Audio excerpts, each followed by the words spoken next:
இன்னும் ஒரு இனிய காலை பொழுதில் தீதும் நன்றும் நிகழ்ச்சியில் உங்களை சந்திப்பதில் மிக்க மகிழ்ச்சி அடைகிறேன். சமீபத்தில் ஒரு அரசியல் கட்சி நடத்திய ஒரு மாநாடு, அந்த மாநாட்டை ஒற்றி பல்வேறு விதமான சர்ச்சைகள் நாம் சமூக வலைத்தளங்களில் நிலவுவதை பார்க்க முடிந்தது. அதாவது அந்த அரசியல் கட்சி ஒரு நடிகரால் தொடங்கப்பட்டிருக்கக்கூடிய அந்த கட்சி, அதை பற்றி நாம் இப்போது பேசப்போவதில்லை.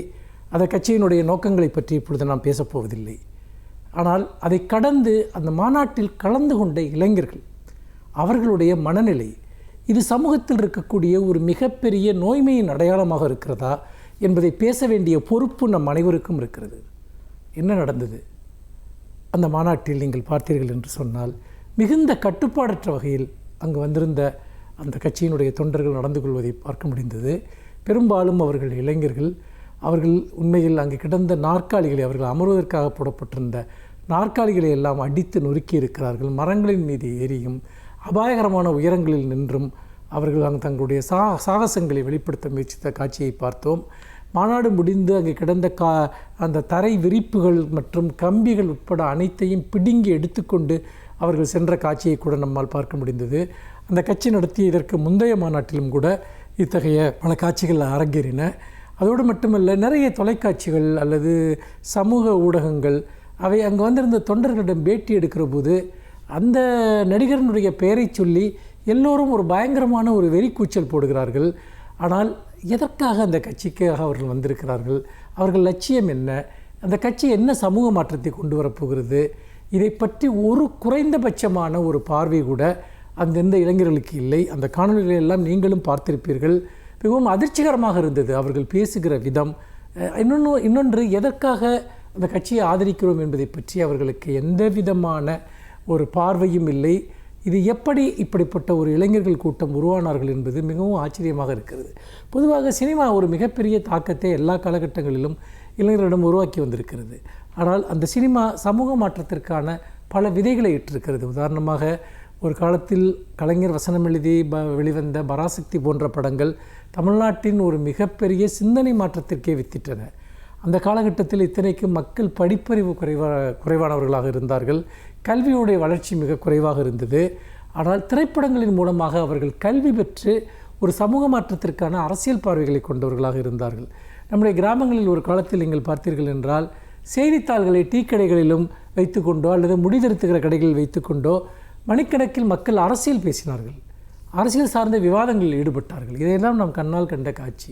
ஆனால் இப்பொழுது இவ்வளவு ஊடகங்கள் பெருகி இருக்கக்கூடிய ஒரு காலகட்டத்தில், இவ்வளவு கல்வி பெருகி இருக்கக்கூடிய ஒரு காலகட்டத்தில் படித்த இளைஞர்கள் கூட இத்தகைய ஒரு மாப் மென்டாலிட்டி, அதாவது எந்த விதமான தர்க்க ரீதியான பகுத்தறிவு ரீதியான பார்வையும் இல்லாமல் இப்படி ஒரு வெறி கூச்சலில் ஈடுபடுவது, வன்முறையில் ஈடுபடுவது என்பது ஒரு மிகப்பெரிய அதிர்ச்சியை ஏற்படுத்துகிறது.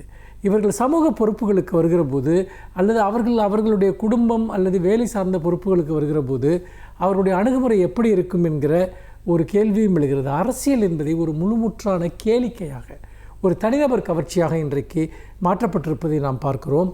அரசியல் என்பது நம்முடைய வீட்டையும் நாட்டையும் பாதிக்கிற ஒரு விஷயம். ஒரு தலைவர் வருகிறார் என்று சொன்னால் அவர் நமக்காக என்ன கொண்டு வருகிறார் என்பதை ஒரு மக்கள் சிந்திக்க வேண்டும். இப்பொழுது உதாரணமாக இத்தனை இளைஞர்கள் இருக்கிறார்கள். குறைந்தபட்சம் அந்த கட்சியினுடைய தலைவர் அவர் தான் உங்களுக்கு வேலை வாய்ப்பை கொண்டு வருவேன், உங்களுக்கெல்லாம் வேலை கிடைப்பதற்கான இன்னென்ன திட்டங்களை வைத்திருக்கிறேன் என்று கூட சொல்லவில்லை. இவர்களுக்கும் அதை பற்றி கவலை இல்லை. அப்படி என்றால் திரையில் காணுகிற ஒரு பிம்பத்தை அவர்கள் முதலமைச்சராக்கிவிட்டால் அதன் மூலமாக அவர்கள் அடையப்போவது என்ன, அவருடைய திட்டம் என்பது என்ன, எதுவுமே தெரியாது. உண்மையிலேயே இந்த ஒரு மாஸ் ஹிஸ்டீரியா என்று சொல்லக்கூடிய இந்த தர்க்கமற்ற பார்வையற்ற இந்த ஒரு அணுகுமுறை என்பது இளைஞர்களுடைய எதிர்காலம் குறித்த மிகப்பெரிய அச்சத்தை ஏற்படுத்துகிறது. அவர்கள் எந்த விதமான ஒரு தாக்கத்தினால் இத்தகையவர்களாக உருவாகி இருக்கிறார்கள் என்பதை பற்றி நாம் அனைவருமே கவலைப்பட வேண்டிய ஒரு காலம் வந்துவிட்டது. மீண்டும் இன்னும் ஒரு புதிய சிந்தனையோடு உங்களை சந்திக்கிறேன். நன்றி, வணக்கம்.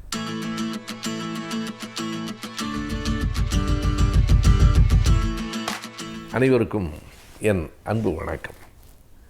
காலை நேரத்தில் ஒரு பூங்காவில் நடைப்பயிற்சியில் இருந்தபோது எனக்கு முன்னால் சென்ற ஒருவரினுடைய சட்டையின் முதுகுப்புறத்தில் 4 ஆங்கில சொற்கள் எழுதப்பட்டிருந்தன. அந்த 4 சொற்களுமே ஆர் என்கிற ஆங்கில எழுத்திலே தொடங்கியிருந்தன. நான் அதை நிதானமாக படித்தேன். ரிலாக்ஸ், ரீசார்ஜ், ரீகன்ஸ்ட்ரக்ட், ரிப்பீட் என்று அது எழுதியிருந்தது. அவை சாதாரணமான சொற்கள் தான் என்றாலும் அதற்குள் ஒரு பெரிய செய்தி அடங்கி இருப்பதை என்னால் உணர்ந்து கொள்ள முடிந்தது. யாராக இருந்தாலும் உழைத்து கொண்டே இருக்கிறவர்கள் மறுபடியும் வேலை செய்ய வேண்டுமானால் கொஞ்சம் ஓய்வெடுக்க வேண்டும், தளர்த்தி கொள்ள வேண்டும்.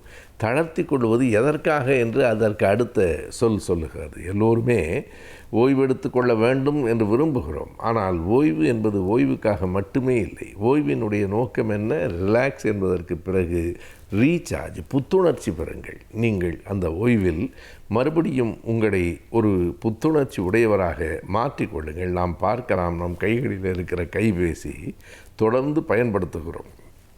ஆனால் அதை மீண்டும் ஒரு ரீசார்ஜ் செய்வது என்கிற அந்த புத்துணர்ச்சி கிடைக்கிற போது தான் மீண்டும் அது வேலை செய்யும். இல்லையானால் தொடர்ந்து நாம் பயன்படுத்தி கொண்டே இருந்தால் அதனுடைய அந்த பேட்டரி லெவல் என்று சொல்லுகிறோமே, அது குறைந்து போய் அது வேலை செய்யாது. எனவே நீங்கள் உங்களை கொஞ்சம் தளர்த்தி கொள்ள வேண்டும், ஓய்வு வேண்டும். ஓய்வு என்பதே உழைக்கிறவனுக்கு உரியது. வேலையே செய்யாதவன் நான் ஓய்வாக இருக்கிறேன் என்று சொன்னால் அதற்கு பெயர் ஓய்வு இல்லை, அவன் சோம்பலாக இருக்கிறான் என்று பொருள். எனவே வேலை செய்கிறவன், தொடர்ந்து கடுமையான வேலைகளிலே இருக்கிறவர்கள் கொஞ்சம் தளர்த்தி கொள்ளுங்கள். தளர்த்தி கொள்வது என்பது அப்படியே ஓய்ந்து போவதற்காக அல்ல, மறுபடியும் புத்துணர்ச்சியை ஏற்படுத்தி கொள்ளுங்கள். ஏற்படுத்தி கொண்டு என்ன செய்ய வேண்டும்? மறு கட்டுமானத்தை எண்ணி பாருங்கள். ரீகன்ஸ்ட்ரக்ட், எதையும் மறு கட்டுமானமாக. காலம் ஓடிக்கொண்டே இருக்கிறது. விஞ்ஞானத்தோடு சேர்ந்து ஓடாத எவனும் வீழ்ந்து போய்விடுவான். ஆகையினால் நீங்கள் எல்லாவற்றையும் மறு கட்டுமானம் செய்யுங்கள். நாம் செய்து கொண்டிருப்பது சரிதானா? இதில் என்ன மாற்றம் வேண்டும்? எப்படி செய்தால் இன்னமும் சிறப்பாக இருக்கும் என்று ரீகன்ஸ்ட்ரக்ட், மறு கட்டுமானத்தை நீங்கள் செய்து கொள்ள வேண்டும். அதற்கு பிறகு ரிப்பீட் என்று அந்த கடைசி சொல்லுகிறது. வேறொன்றும் அல்ல, நீங்கள் செய்திருக்கிற வேலையை, செய்து கொண்டிருந்த வேலையை, ஓய்வெடுப்பதற்கு முன்னால் நீங்கள் ஆற்றிய பணிகளை மறுபடியும் தொடருங்கள். ரிப்பீட். எனவே நீங்கள் இது ஒரு வட்டம். ஒரு இடத்துல இருந்து ஒரு இடத்திற்கு வருகிற போது மறுபடியும் அதனை எப்படி தொடங்குவது, எப்படி அந்த வட்டத்தை மீண்டும் நிறைவு செய்வது என்பதற்கான சொற்கள் தான் இவை. இன்றைக்கும் இந்த வாழ்க்கை, வரலாறு எல்லாம் வட்டங்கள் தான். ஆனால் ஒரு வேறுபாடு இருக்கிறது. வட்டம் என்றால் தொடங்கிய இடத்திலேயே வந்து சேரும். இது வெறும் வட்டம் அல்ல, இது சுழல் ஏணியை போன்றது. வட்டம்தான், ஆனால் மேலே ஏறிக்கொண்டே போகும். ஒரு வட்டத்தை விட அடுத்த வட்டம் மேலே, அதற்கும் அடுத்த வட்டம் மேலே. ஒரு சுழல் ஏணி என்று சொன்னால் நாம் அறிவோம். அப்படி கொஞ்சம் கொஞ்சமாக மேலேறுவது, சுற்றி சுற்றி வருவதென்றாலும் சுற்றி சுற்றி மேலேறுவது என்பதுதான் அதன் பொருள். சுற்றி சுற்றி மேலேற வேண்டுமானால் என்ன செய்ய வேண்டும்? ஒரு சுற்று வருகிற போது ஓய்வெடுக்க வேண்டும், மறுபடியும் புத்துணர்ச்சி பெற வேண்டும், மீண்டும் ஒரு கட்டுமானத்தை சிந்திக்க வேண்டும், அதன் பின்னால் மீண்டும் அந்த பணிகளை தொடர வேண்டும் என்று இப்படி சின்ன சின்ன தொடர்களால் வாழ்வில் நாம் புரிந்து கொள்ள வேண்டிய, நம்மை தகவமைத்து கொள்ள வேண்டிய அந்த முறையை இந்த சொற்கள் கூறுகின்றன. என்றைக்கும் இந்த சொற்கள் பல நேரங்களில் செயலுக்கான தொடக்கமாக இருக்கும். எவ்வளவுதான் செயல்பாடுகள் இருந்தாலும் எந்த ஒரு செயல்பாடும் சிந்தனையிலிருந்து தொடங்குகிறது. சிந்தனையிலிருந்து அது சொல்லுக்கு வருகிறது. சொல்லிலிருந்து தான் செயலுக்கு போகிறது. எனவே சொற்கள் என்பவை மிக முக்கியமானவை. சொற்களில் மிக அழகாக அவைகளை வடிவமைத்து கொள்ளுகிற போது நமக்கு மேலும் அந்த சொற்கள் தெளிவு தருகின்றன. அதனாலே தான் இந்த சொற்கள் ஆங்கிலத்திலே அமைக்கப்பட்டிருந்தாலும் அதில் ஒரு ஒற்றுமை இருக்கிறது. அந்த சொல்லில் ஒன்றுக்கொன்று தொடர்பு இருக்கிறது. எல்லா சொற்களும் ஒரே எழுத்தில் தொடங்குகின்றன. எனவே மறுபடியும் நாம் நினைவுபடுத்தி கொள்ளலாம். Relax, recharge, reconstruct and repeat என்பது வாழ்க்கைக்கு தேவையான ஒரு தத்துவம் என்று கூட கூறலாம்.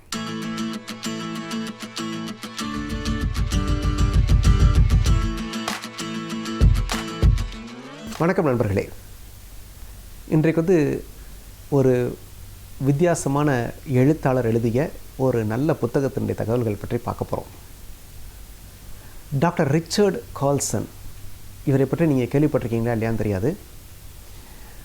20ஆம் நூற்றாண்டின் இறுதியிலும் 21ஆம் நூற்றாண்டின் தொடக்கத்திலும், அதாவது சமீப காலங்களில், சமீப காலம்னா ஒரு 20 ஆண்டுகள் இடைவெளியில் மிகப்பெரிய தன்முனைப்பு பேச்சாளராக அறியப்பட்டவர் டாக்டர் ரிச்சர்ட் கால்சன், அமெரிக்கர். இவர் எழுதிய ஒரு அற்புதமான புத்தகம் 1997 வெளிவந்த புத்தகமாக இருந்தால் கூட நம்ம 23-24 ஆண்டுகள் கழிச்சு நீங்கள் பார்க்குறப்ப கூட புதுசாக ஃப்ரெஷ்ஷாக இன்றைக்கும் பயன்படக்கூடிய நிலையில் இருக்கக்கூடிய ஒரு அற்புதமான புத்தகம், மிக அதிக விற்பனையான புத்தகம். அந்த புத்தகம் பற்றி தான் பார்க்க போகிறோம். Don't sweat for small stuff. Don't sweat for small stuff அப்படின்னா சின்ன சின்ன விஷயங்களுக்காக ரொம்ப அழுத்துக்காதீங்க அப்படின்றதான் சொல்கிற விஷயம். அப்படின்னா என்னென்னா, உங்களுடைய இலக்கை அடைகிற போது நிறைய மெனக்கெட்டு ஸ்ட்ரெஸ்ஸை வளர்த்துக்கலாம் செய்யாதீங்க, ரிலாக்ஸாக இலக்கை அடைங்க அப்படின்றதான் அந்த புத்தகத்துடைய சாராம்சம். இது மக்களுக்கு நிறைய பிடிச்சி போச்சு இந்த புத்தகம். அதனால் 135 நாடுகளில் அந்த புக்கு விற்றுட்ருக்கு. 31 மொழிகளில் மொழிபெயர்க்கப்பட்டிருக்கு. நியூயார்க் பெஸ்ட் செல்லிங் லிஸ்ட்டில் 2 வருஷம் முதல் இடத்துல இருந்தது. அந்தளவுக்கு புகழ்பெற்ற புத்தகம் don't sweat the small stuff. அதாவது அதுவரை வந்த புத்தகங்கள்லாம் என்ன சொல்லிட்டு இருந்தாங்கன்னா, இலக்கை அடையணும், வாழ்க்கையில் வெற்றி பெறணும்னா கடுமையாக உழைக்கணும், மிகப்பெரிய ரிஸ்க் எடுக்கணும் அப்படின்லாம் சொல்லிட்டு இருந்தாங்க. அந்த சித்தாந்தத்தை போட்டு உடச்சிட்டு டாக்டர் ரிச்சர்ட் கால்சன் என்ன சொல்கிறாரு, ரிலாக்ஸ்டாக இலக்கை அடையலாம்ப்பா, இலக்கை அடைவது என்பது அவசியம்தான், மெனக்கட்டுக்க வேண்டியதில்லை, ரிலாக்ஸ்டாக பண்ணலாம், ஸ்ட்ரெஸ் இல்லாமல் இலக்கை அடையலாம், அதுக்கு நான் வழி காமிக்கிறேன் வாங்க அப்படின்னு சொல்லி எழுதின புத்தகம் தான் இந்த புத்தகம்.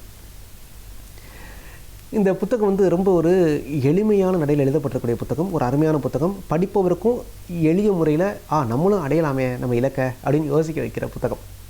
இந்த புத்தகத்தில் என்ன சொல்கிறார் அப்படின்னா, ரொம்ப அடிப்படையில் சொல்லணுன்னா, நல்ல மனிதராக இருங்க, ரொம்ப ஸ்ட்ரெயின் எடுத்துக்காதீங்க, நீங்கள் இலக்கை அடைய வேண்டும் என்பது அவசியம்தான், அதுக்கு ரொம்ப கஷ்டப்படாதீங்க, ரிலாக்ஸ்டாக இலக்கை அடைங்க, அதே சமயம் மனிதாபிமானத்தோட வாழ்க்கையை வாழுங்க, உங்களுடைய வேலைகளில் நிறைய விஷயங்களை நீங்கள் குறைச்சிக்கோங்க, தேவையில்லாமல் நிறைய நீங்கள் எல்லாருக்கும் அது பண்ணுறேன் இது பண்ணுறேன் போய் ஒம்பளை மாட்டிக்காதீங்க, நேரத்தை இழந்துடாதீங்க, ஸ்ட்ரெஸ்ஸை இழுத்துக்காதீங்க, நீங்கள் உங்கள் செயல்களை திரும்ப திரும்ப திரும்ப அனாலிசிஸ் பண்ணி நீங்கள் செய்கிற கரெக்டாக யோசிச்சு பண்ணுகிற போது வாழ்க்கை இன்பமாக இருக்கும், எளிமையாக நீங்கள் இலக்கை அடைய முடியும் அப்படிங்கிறார். நிறைய உதாரணங்கள் சொல்கிற சில முக்கியமான விஷயங்களை சொல்கிறேன். என்ன சொல்கிறாரு, நம்ம நம்முடைய லீடர்ஷிப் குவாலிட்டி காமிக்கிறக்காக நான் நிறைய பேருக்கு உதவ போகிறேன், நிறைய பிரச்சனைகளை தீர்க்க போகிறேன் அப்படிலாம் போய் நமக்கு சம்மந்தம் இல்லாத நிறைய விஷயங்களை தலையிடுறோம். நமக்கு சம்மந்தமே இல்லாத அரசியலை பற்றி நிறைய நேரம் பேசுகிறோம், திரைப்படங்களை பற்றி நிறைய நேரம் பேசிகிட்டு இருக்கோம், நிறைய கட்ட பஞ்சாயத்து பண்ணுறோம், நிறைய பேர் நான் உதவ போகிறேன் பேர் வழின்னு போய் அவங்க பிரச்சனையில் மூக்க நினைக்கிறோம், அவங்க அனுமதி இல்லாமல் அவங்க பிரச்சனையை தீர்க்கிறேன்னு சொல்லி அவங்களை உதவ போகிறோம். இதெல்லாம் தேவையில்லாத பிரச்சனைகளை உங்களுக்கு இழுத்து போடும், உங்களுடைய வாழ்க்கையை நிம்மதியை குறைத்து விடும். அதுக்காக பிறருக்கு உதவவே கூடாது, பிறருடைய பிரச்சனையை நீங்கள் தீர்க்கவே கூடாதுன்னா சொல்ல வரல. யாராவது உங்களை தேடி வந்தாங்கன்னா அவங்களுக்கு மட்டும் சின்ன சின்ன உதவிகளை பண்ணுங்கள். ஏன்னா அவங்களுக்கு உதவ வேண்டும் என்பது உங்களுடைய வாழ்க்கை நோக்கமாக இருக்க முடியாது. உங்கள் வாழ்க்கையில் ஒரு இலக்கு இருக்குன்னா அந்த இலக்கை அடையிறது தான் உங்கள் நோக்கமாக இருக்க முடியும். ஆக அந்த இலக்கு என்ன, அது சார்ந்து நீங்கள் பயணிக்கலாம். பயணிக்கிறப்ப ரொம்ப வேகம்லாம் தேவையில்லை, நிதானமாக ரிலாக்ஸ்டாக அந்த இலக்கை சென்றடைகிற பயணமும் இனிமையாக இருக்க வேண்டும். இலக்கை அடைஞ்ச பிறகு தான் சந்தோஷமாக இருப்பேன் நீங்கள் இருக்க வேண்டிய அவசியம் இல்லை. இலக்கை நோக்கி பயணிக்கிற பயணமும் மகிழ்ச்சியானதாக இருக்க வேண்டும், ரிலாக்ஸ்டாக பண்ணுங்கள் அப்படிங்கிறார். யாராவது வந்தாங்கன்னா சின்ன சின்ன உதவிகள் பண்ணுங்கள், அன்பாக காது கொடுத்து கேளுங்க, 4 பேர் பேசுனாங்கன்னா காது கொடுத்து கேளுங்க, அவங்களுக்கு முடிஞ்சால் சின்ன சின்ன உதவிகள் பண்ணுங்கள், அவங்க கேட்டாங்கன்னா பண்ணுங்கள், மனிதாபிமானத்தோடு இருங்க, ஒரு கைண்டாக இருங்க, அதாவது ரூல்ஸ் பேசாமல் ஒரு அன்போடு இருங்க, உங்களை சுற்றி இருக்க மனிதர்களை நேசிக்க கற்றுக்கொள்ளுங்கள். அதெல்லாம் உங்களுக்கு ஸ்ட்ரெஸ்ஸை குறைக்கும், ஒரு நல்ல மனிதராக இந்த உலகத்திற்கு உங்களை எடுத்துக்காட்டும். அதெல்லாம் உங்களை இலக்கு நோக்கி அழைத்து செல்வதற்கான நிறைய பலங்களை கொடுக்கும், பலன்களையும் பலத்தையும் கொடுக்கும்ன்றார். அந்தளவுக்கு ஒரு அற்புதமான விஷயமாக வாழ்க்கையை அனுபவித்து அந்தந்த நிமிஷங்களில் ரசித்து வாழுங்கள். அப்படி வாழ்ந்தீர்களே ஆனால் வாழ்க்கை இன்பமயமாக இருக்கும் அப்படின்றார். அவர் என்ன சொல்கிறாரு, காரில் போகிறது மாதிரி தான் வாழ்க்கை. இலக்கு வெளியில் இருக்குது, நீங்கள் காருக்குள்ளே இருக்கீங்க, காருக்கு உள்ளே இருந்துட்டு வெளி உலகத்தை பார்க்குறீங்க, வெளி உலகத்தில் இருக்கக்கூடிய விஷயத்தை அடையிறீங்க. அது மாதிரி தான் வாழ்க்கையே இருக்கணும். ஆனால் நம்ம என்ன பண்ணுறோம், தலைகீழாக பண்ணிகிட்ருக்கோன்றார். உதாரணத்துக்கு நம்ம படிக்கிறப்பயே நமக்கு என்ன தேவை, நமக்கு என்ன தெரியும், இல்லை நமக்கு என்ன பிடிக்கும் பார்த்து படிக்கிறது இல்லை. எந்த படிப்புக்கு நீங்கள் டிமாண்ட் அதிகம் அதை படிக்கலாமே அப்படின்னு சொல்லி அந்த வெளி உலகத்துக்கு ஏற்ற மாதிரி உங்களை மாற்றிக்க பார்க்குறீங்க. இங்கே தான் பிரச்சனை வருது. உங்களுக்கு என்ன பிடிக்குமோ அதை படிங்க. வேலைன்னு போகிறப்ப எந்த துறையில் இன்றைக்கி வேலை வாய்ப்பு அதிகமாக இருக்குது அப்படின்னு பார்த்து அந்த துறை சார்ந்து ஓடுறீங்க, தேவையில்லை. உங்களுக்கு என்ன வேலை செய்ய பிடிக்குமோ அந்த வேலையை பாருங்கள். கார் வாங்குறப்ப என்ன கார் இன்றைக்கி டாப்பில் இருக்குது அது நான் வாங்க போகிறேன் அப்படின்றீங்க, தேவையில்லை. உங்களுக்கு என்ன கார் பிடிக்கும், உங்களுக்கு தேவை என்ன, காரில் போகணுமா, எவ்வளோ வேகத்தில் போகணும், அதுக்கான சின்ன கார் இருந்தால் கூட போகிறோம், அதை வாங்கிக்கோங்க. ஆக உலகத்தில் என்ன நடக்குது, இது என்ன பெருசு அதை நான் வாங்குவேன், இதை நான் வாங்குவேன் வெளியிலேருந்து யோசிக்காதீங்க. உங்கள் உள்ளேருந்து யோசிங்க, உங்களுக்கு என்ன தேவை, இது போருமே, நம்முடைய தேவை, நம்முடைய நோக்கம், நம்முடைய இலக்கை அடைய இது இருந்தால் நல்லா இருக்குமே, இப்படி யோசிச்சிங்கன்னா நிம்மதியாக இருப்பீங்க. இழுத்து போட்டுட்டு மன அழுத்தங்களையும் ஸ்ட்ரெஸ்ஸு சொல்கிறோம்ல, மன அழுத்தம், ரத்த அழுத்தம் எல்லாம் எல்லாத்தையுமே நீங்கள் உருவாக்கிட்டு கஷ்டப்பட மாட்டீங்க. வாழ்க்கையை அமைதியாக இன்பமயமாக வாழ முடியும் அப்படின்றாங்க. இன்னொன்று, நிறைய பேர்ட்ட பர்ஃபெக்ஷன் எதிர்பார்க்காதீங்க. மக்கள், நம்மளை சுற்றியுள்ள மக்கள் பெர்ஃபெக்டாக இருக்க தான் மாட்டுறாங்க. அதனால் அதை அக்செப்ட் பண்ணிக்க கற்றுக்கங்க. மனிதர்களை ஏற்றுக்கொள்ள கற்றுக்கொள்ளுங்கள். தேவையில்லாமல் நடு ரோட்டில் சண்டை போடாதீங்க, ஆர்கியூ பண்ணாதீங்க. ஒய்ஃபாக இருக்கலாம், பிள்ளைங்களாக இருக்கலாம், நண்பர்களாக இருக்கலாம். ஆர்கியூ பண்ணுறதுல அர்த்தமே இல்லை. சின்ன விஷயத்துக்கு விட்டு கொடுத்து போயிடுங்க.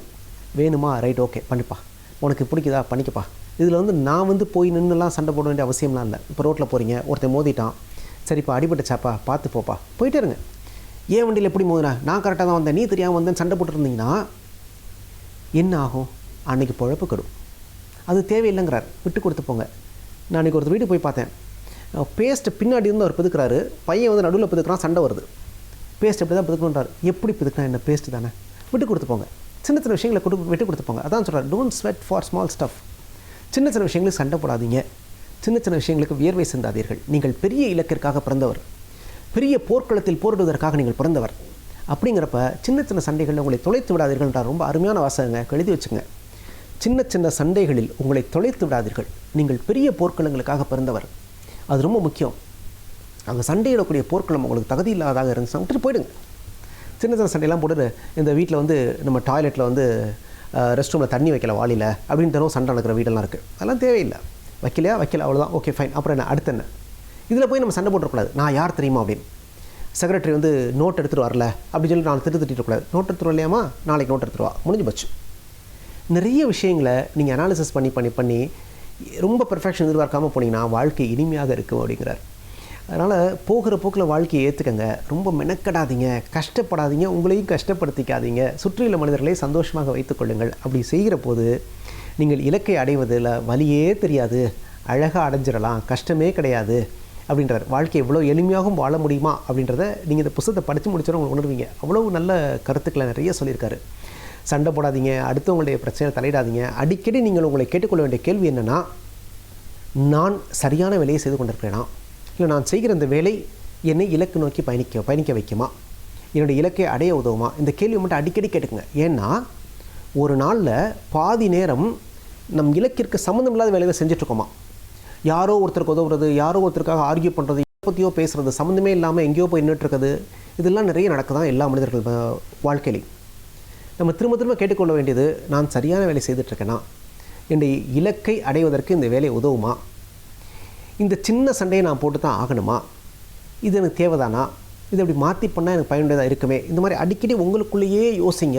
எவ்வளோக்களோ உங்களுக்குள்ளேயே ட்ராவல் பண்ணுறீங்களோ, எவ்வளோக்களோ விட்டு கொடுத்து போகிறீங்களோ, எவ்வளோக்களோ அடுத்தவரை அனுசரித்து கொண்டு போகிறீர்களோ, அவ்வளோக்களவு வாழ்க்கை இனிமையாக இருக்கும், இலக்கையும் நீங்கள் அடைய முடியும். இதுதான் டாக்டர் ரிச்சர்ட் கால்சன் சொல்கிற விஷயம்.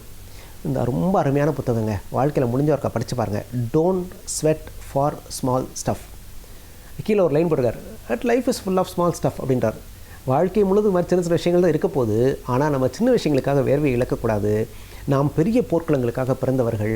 அதனால் பெரிய போர்க்களத்தில் மட்டுமே போரிடுவோம், மற்ற எல்லா விஷயத்தையும் விட்டு கொடுத்து போவோம், மனிதர்களை மனிதாபிமானத்தோடு அரவணைத்துக் கொள்வோம் அப்படிங்கிறத அந்த புத்தகத்துடைய ஓன்லைன். இந்த புத்தகத்தை படிங்க. ரொம்ப படித்தா மட்டும் பார்த்தாது, வாழ்க்கையிலையும் அதை செயல்படுத்தி பாருங்கள். வாழ்க்கை இனிமையாக இருக்கும், உங்கள் இலக்கையும் அடைய முடியும், நீங்களும் வெற்றி பெற முடியும். நன்றி, வணக்கம்.